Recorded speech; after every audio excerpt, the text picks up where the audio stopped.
اور یہ مجازی معنی میں آپ چونکہ ان کے پاس علم ہوتا ہے. حقیقی معنی العلماء کا، حقیقی مصداق العلماء کا کون ہے؟ وہ محمد و آل محمد جو العلماء کا حقیقی مصداق ہے. یہ سب پیروکار ہیں، یہ ان کے در سے بیگ مان کر عالم بنے ہیں، ان کو اللہ نے علم لدنی سے علم عطا فرمایا ہے. تو حقیقی مصداق وہ ہیں. لیکن جب ترجمہ کریں گے اگر وہ مصداق لیں گے تو بہت لطف آئے گا، لیکن اگر مجازی بھی لیں تو یہ آپ کا اختیار ہے. لیکن حقیقی مصداق جب لیں گے چونکہ اس میں دنیا اور آخرت کی بات ہوئی ہے. فرمایا سیاتی زمان علی امتی، میری امت پہ ایک ایسا دور آئے گا کہ میں سیاتی زمان علی امتی یفرون من العلماء، لوگ علماء سے دوری اختیار کریں گے. ترجمہ میں آپ کو بیان کر چکا ہوں. یفرون من العلماء، سیاتی زمان علی امتی یفرون من العلماء، کیسا علماء سے دوری اختیار کریں گے؟ کما تفر الغنم عن الذئب، جیسے بھیڑیے سے بھیڑ دور بھاگتی ہے، لوگ علماء سے العلماء سے اس طرح دوری اختیار کریں گے. اگر آپ علماء کا ترجمہ ان علماء کو لے لیں تب بھی ہو، لیکن جب حقیقی جو آگے اس کی نشانیاں بیان فرمائی ہیں وہ اہل بیت محمد سے فرار اور دوری ہے. فرمایا سیاتی زمان علی امتی یفرون من العلماء کما تفر الغنم عن الذئب. ان کان کذالک، اگر ایسا ہو جائے ابتلاهم اللہ بثلاثۃ اشیاء، اللہ پھر 3 بڑی مصیبتوں میں اس میری امت کو مبتلا کر دے گا. کتنی مصیبتوں میں؟ میں کیا کروں اس امت کا کہ یہ 3 بڑی مصیبتیں ان کو شروع دور سے ملی ہوئی ہیں. لیکن میرے رسول نے اس دور کے بارے میں فرمایا، کیا فرمایا؟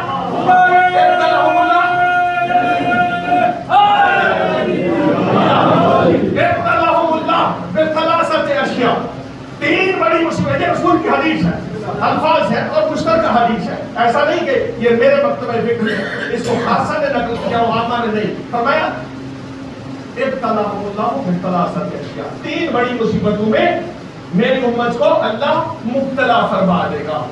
الاول یرفع البرکہ من اموالہم، جو عربی سمجھتے ہیں بہت آسان الفاظ میں میرے رسول نے نشاندہی فرمائی. اگر اہل بیت سے دوری اختیار کرو گے سب سے پہلا نقصان ہوگا یرفع البرکہ من اموالہم، ان کے مال سے، دولت سے، سامان سے برکت کو اٹھا لیا جائے گا. اہل بیت سے دوری کا نتیجہ ہے.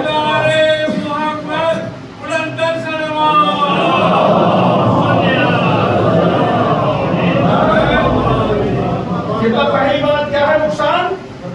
یرفع البرکہ من اموالہم، ان کے مال سے برکت کو اٹھا لیا جائے گا. کیوں؟ وجہ کیا ہے؟ چونکہ ہم محمد و آل محمد کے بتائے ہوئے راستے پہ اپنے مال کو خرچ نہیں کریں گے. ہم اللہ کے بتائے ہوئے، قرآن کے بتائے ہوئے راستے پہ جب مال کو خرچ نہیں کریں گے، اپنی عیاشی اور اپنی مرضی سے ان کا حق ادا کیے بغیر خرچ کریں گے تو خدا اس مال سے برکت کو اٹھا لے گا. تفصیلات عرض نہیں کرنا، خود جا کے پڑھیے گا. فرمایا والثانی، دوسری بڑی مصیبت، سلط اللہ علیہم سلطانا جائرا.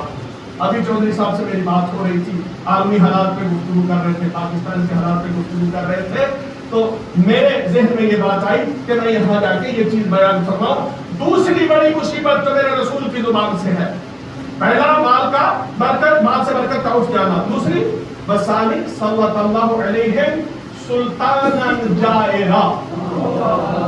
دوسری بڑی مصیبت یہ ہوگی اہل بیت محمد کے بعد سے دور ہونے کے نتیجے میں، ان کی تعلیمات سے دوری کے نتیجے میں جو دوسری بڑی مصیبت نازل ہوگی وہ یہ ہوگی کہ جابر حکمران آپ پہ نافذ ہو جائے گا. اور ہم تو شرق سے لے کر غرب تک، شمال سے لے کر جنوب تک عادل حکمرانوں کے ساتھ ہیں نا. ایسا ہی ہے نا، ہم تو عادل حکمرانوں کو مانتے ہیں. ماشاءاللہ ہماری زندگی نے سنوار دی ہے، سب کچھ بدلا کے رکھ دیا ہے، ہر بندے کو اپنا حق جو ہے وہ دیا جا رہا ہے. لیکن ہمیں اتنا یقین ہے کہ ایک دور آئے گا کہ جو اہل بیت محمد اور علماء کی صحبت اختیار کرنے والے ہیں، جو علماء سے نزدیک ہیں، اہل بیت سے نزدیک ہیں، ان کو ایک ایسا دور ملے گا کہ جب یہ دور ظلم و جور سے بنا ہوگا، خدا اس کو عدل و انصاف سے بھر دے گا۔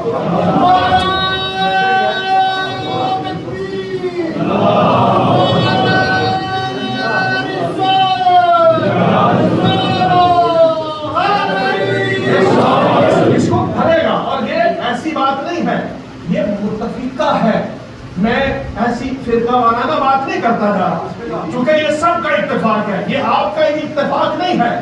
آپ یہ کہتے ہیں کہ وہ آئے ہیں، وہ پردہ غیب میں ہیں، وہ اس دنیا کو عدل و انصاف سے بھریں گے۔ وہ کہتے ہیں نہیں، وہ پیدا ہوں گے لیکن دنیا ظلم و جور سے بھر جائے گی، پھر کیا ہوگا کہ وہ عدل اور انصاف سے بھریں گے۔ وہ کون ہوگا؟ وہ ہادی ہوگا، وہ مہدی ہوگا، وہ ساری نشانیاں آئیں۔ ایک جملہ مستعملہ، استاد سے میں نے جو سیکھا، انہی سے یہ لفظ سیکھے ہیں کہ جملہ مستعملہ کیا ہوتا ہے۔ یہ ہوتا ہے کہ دو چیزوں کے درمیان ایک کوئی اور بات کر دینا کہ جو اس سے بھی ربط نہ رکھتی ہو، اس سے بھی ربط نہ رکھتی ہو۔ آئے ایک جملہ اس سے مستعملہ لیتے ہیں، ایک ایسی بات کرتے ہیں، ایک ایسی گفتگو کرتے ہیں کہ ان کا بھی اتفاق ہے، ہمارا بھی اتفاق ہے کہ ایک شخص آئے گا جس نے اس دنیا کو، قبلہ وقار شاہ جی، اس دنیا کو عدل و انصاف سے بھر دینا ہے۔ کس نے بھر دینا ہے؟ ایک ہادی برحق نے۔ آئے، اگر آپ کا بھی اتفاق ہے اور ہمارا اتفاق تو پہلے سے ہے، جب سے ہمارے حق غصب ہوئے ہمارا پہلے سے اتفاق ہے، جب ہم پہ ظلم ہوئے، جب ہم پہ جابر اور ظالم نافذ ہوئے، ہمارا اس وقت اتفاق ہے کہ یہ دنیا عدل و انصاف سے بھرے گی۔ آپ بھی اسی بات کے قائل ہیں کہ ایک ہادی آئے گا، مہدی آئے گا، اور آپ اس وقت جانتے ہیں کہ یہ دنیا جو ہے یہ عدل و انصاف کا منبع ہے۔ ظلم و جور کا ایک بہترین مظہر اگر میرا دور ہے، لیکن اس کے ساتھ ساتھ یاد رکھیے کہ جو ابتدائی ایام تھے اسلام کے، ان دنوں میں انسانی عقل، محمد آل محمد کی بات نہیں کر رہا، میں عام انسانی عقل کی بات کر رہا ہوں، وہ عقل کل ہیں، عین عقل ہیں، ان کے علاوہ کی بات کر رہا ہوں۔ اس کی نسبت آج کے دور کے انسان نے ذہنی بالیدگی اختیار کی ہے، ترقی اختیار کی ہے، مراتب میں بڑا ہے۔ اگر اس وقت 5% اس کا دماغ اور عقل استعمال ہوتا تھا، آج وہ کئی فیصد آگے چلا گیا ہے۔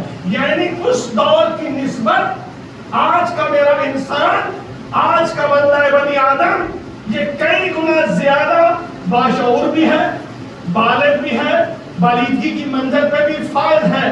تو آج کے اس دور کے لوگوں کے اندر جب اتنا شعور ہے تو کیا یہ نہیں سمجھتے کہ یہ دنیا ظلم و بربریت کا ایک بہترین مظہر و آشکار ہے، بہترین نظارہ دکھا رہی ہے؟ تو آئے ان سب سے ایک مل کر بات کرتے ہیں، ہم بھی آپ کی تائید کرتے ہیں کہ آئے، آپ کا بھی اتفاق ہے، ہم بھی مانتے ہیں، عقلی طور پہ بھی باشعور ہو چکے ہیں، آئے اس مہدی کو کیوں نہ بنا لیں؟ توجہ ہے میری جانب، اس مہدی کو ہم، اس ہادی کو ہم مل کر کیوں نہ بنا لیں؟ میں ان مومنین کی بات نہیں کرتا، میں علماء کی بات کر رہا ہوں، میں صاحبان علم کی بات کر رہا ہوں، میں ان بزرگان کی بات کر رہا ہوں جو مفتیان ہیں، جو حدیث کے استاد ہیں، جو قرآن کی تعلیمات دینے والے ہیں۔ آئے، شیعوں سے بھی لے لو، اہل حدیث سے بھی لے لو، دیوبندی سے لے لو، بریلوی سے لے لو، سب جتنے مکاتب ہیں سب سے لے لو، اور اسلام کا چونکہ بنیادی نظریہ ہے کہ اس ہادی نے اس دنیا کو عدل و انصاف سے بھر دینا ہے۔ ہم تھک گئے ہیں کہ یہ دنیا اس وقت ظلم و جور سے بھر چکی ہے، آؤ مل کر ایک ہادی اور مہدی کو بنا لیتے ہیں۔ تو جواب آئے گا چودھری صاحب، یہ آپ نے علم دین تو حاصل کر لیا، لیکن منبر میں بیٹھ کے ایسی باتیں نہ کرو۔ تو وہ ہادی بنانا ہمارا کام نہیں ہے، وہ مہدی بنانا ہمارا کام نہیں ہے۔ کیوں آپ کا کام نہیں ہے؟ آپ تو صاحب علم ہیں، آپ تو قرآن کا درس دیتے ہیں، آپ حدیث کا درس دیتے ہیں، آپ تعلیمات قرآن کو پھیلاتے ہیں، تو پھر وہ کام کس کا ہے؟ نہیں، یہ کام اللہ کا ہے، یہ ہمارا کام نہیں ہے، یہ اللہ نے بنانا ہے۔ تو میں کہوں گا اگر آج یہ کام اللہ کا ہے تو 1400 سال پہلے بھی یہ کام اللہ کا تھا۔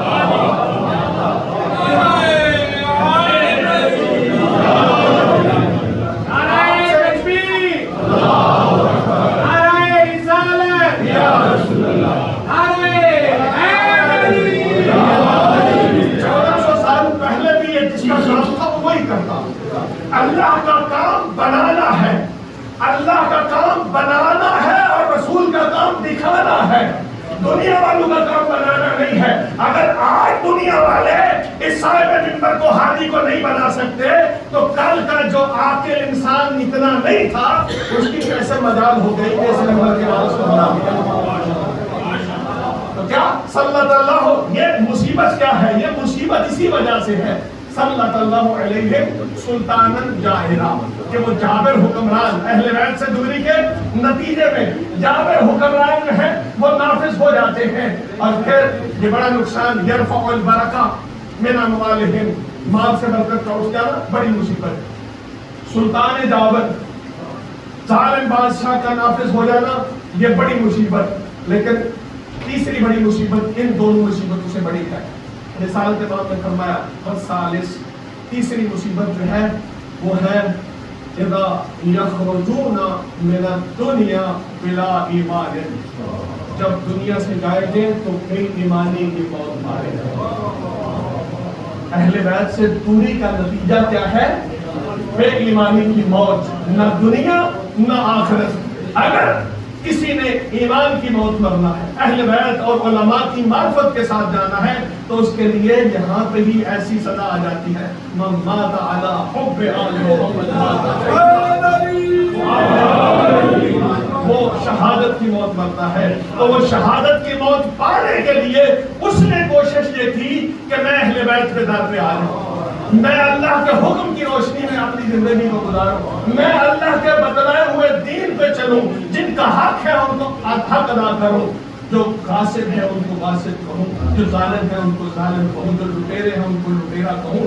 جب یہ سمجھ آ جائے گی، اس نے گویا کہ اپنی زندگی پہ نفاذ کر دیا، اپنے بدن پہ نفاذ کر دیا اس امر کا کہ اگر تم اپنی حالت کو بدلنا چاہتے ہو تو تم کوشش کرو، ہم تمہاری تائید کرتے ہیں۔ تو جب یہ کام ہو جاتا ہے، اہل بیت محمد کے گھر پہ آ جاتے ہیں، تو پھر اللہ بھی ہماری مدد کرتا ہے، اللہ بھی ہماری نصرت کرتا ہے، وہ بھی ہمارا معاون ہوتا ہے۔ پھر ان اللہ لا یغیر ما بقوم حتی یغیر ما بانفسہم، خدا پھر ان کی حالت کو بدلتا ہے جو اہل بیت محمد کے گھر سے موجود ہے۔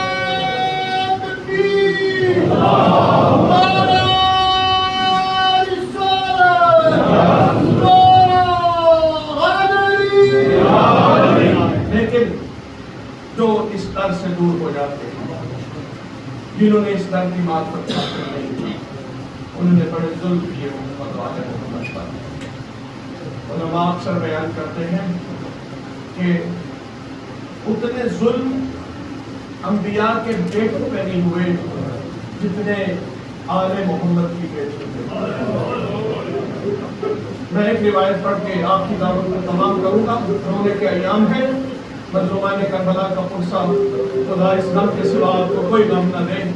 ایک صحابی ہے جس کا نام ہے سہیل، یہ وطیرہ تھا اس کا، مختلف کتابوں نے اس کے خود اس کی روایت جو ہے مسائل کے اندر نقل کی ہے کہ یہ ہر سال حج بیت اللہ، پھر مدینہ الرسول اور اس کے بعد قبلہ اول کی زیارت کے لیے اپنا سفر جاری کرتا تھا۔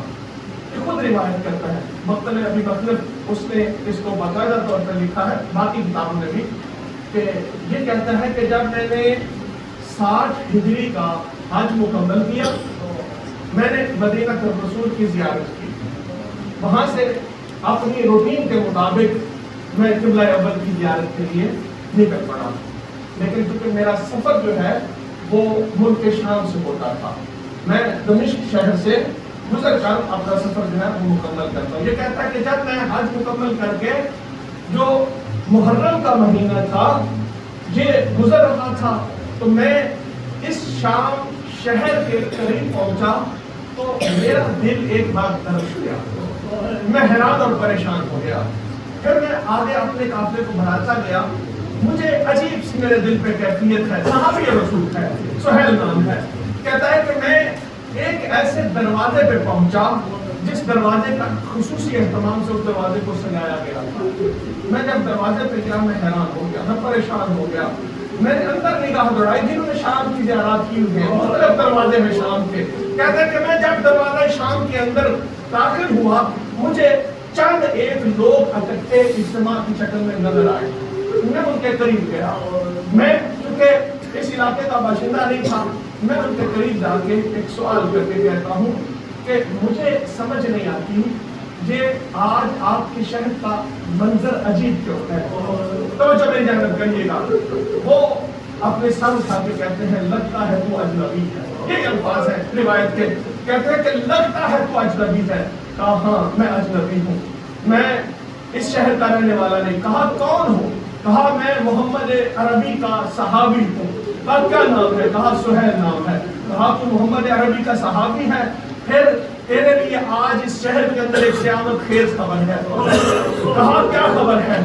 کہا تو نہیں دیکھ رہا یہ شہر کو سجایا گیا ہے, وہ دیکھ ناچنے والے ناچ رہے ہیں, شرابی شراب پی رہے ہیں, وہ جو ہجوم نظر آ رہا ہے اس کے اندر اسی محمد عربی کی بیٹی کو لایا گیا ہے.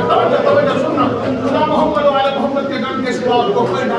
اس نے یہ خود نقل کرتا ہے کہ جب میں نے اس ہجوم کی اور چند لوگوں کی یہ بات سنی, میرے ساتھ سے امامہ اترا, میرا امامہ میرے قدموں میں گرا. میں نے جب یہ لفظ سنے میں آگے بڑھا. میں نے کیا دیکھا کہ کوئی لوگ پتھر برسا رہے ہیں, کوئی لوگوں کے ہاتھوں میں آگ ہے, وہ آگ برسا رہے ہیں. میں تھوڑا سا قریب گیا, میں نے ایک عجیب منظر دیکھا. ایک ہجوم ہے, ہجوم میں کچھ بیویاں ہیں جن کے گلے میں رسی ہے, جن کے ہاتھوں میں رسیاں ہیں, پابند رسن ہے, اور پیچھے پیچھے. میں تھوڑا سا قریب گیا, رونے کی تیاری کر رہا. کہتا کہ میں تھوڑا سا قریب گیا, میں نے عجیب منظر دیکھا کہ کچھ نیزے ہیں جن پہ کچھ سر ہیں, اور ان سروں کے نیچے جو ہجوم ہے اس ہجوم میں کچھ بیویاں ہیں جن کے ہاتھ پسے گردن ہیں. لیکن میں نے عجیب منظر دیکھا کہ اسی ایک ہجوم میں ایک ننھی سی بچی ہے.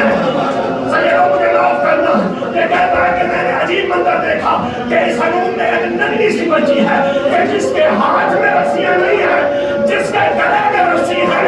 ظالم قافلے کو چلانا چاہتے ہیں, رسی کو کھینچتے ہیں. حسین کی معصومہ کا قدم. اجرکم اللہ, اجرکم اللہ. ایک منظر اور بڑھا لینا, یہی حسین کی معصومہ ہے. اس کا نام رقیہ لکھا ہے تاریخوں نے, لیکن سکینہ کیوں کہتے ہیں؟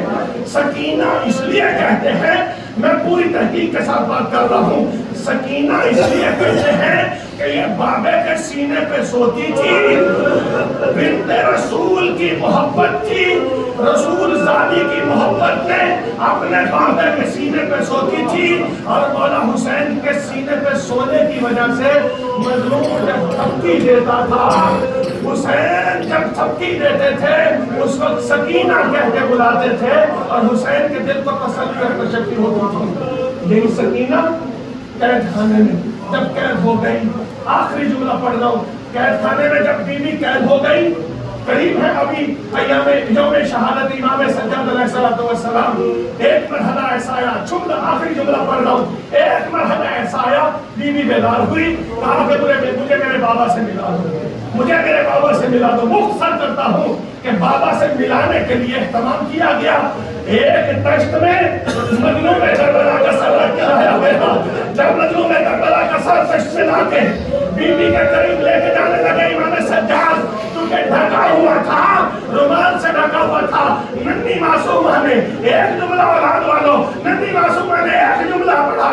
بیوی نے امام سجاد سے فرمایا, انی طلبت ابی ولم اطلب الطعام.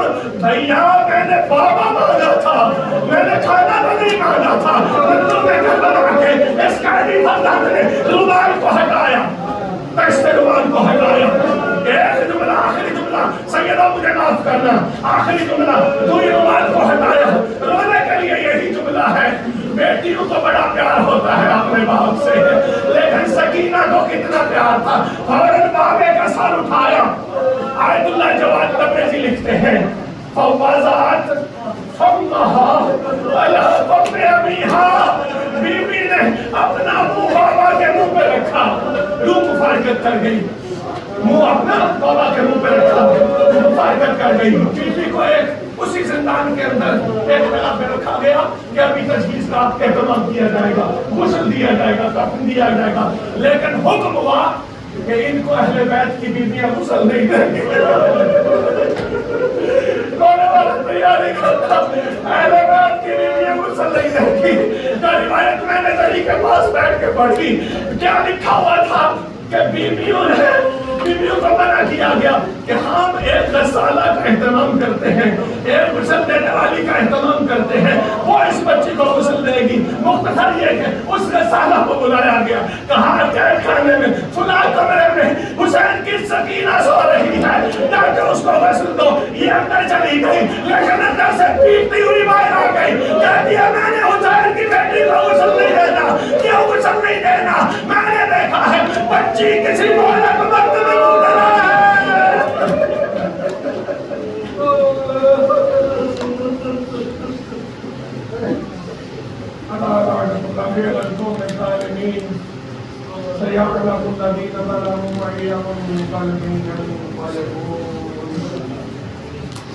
اللهم صل على محمد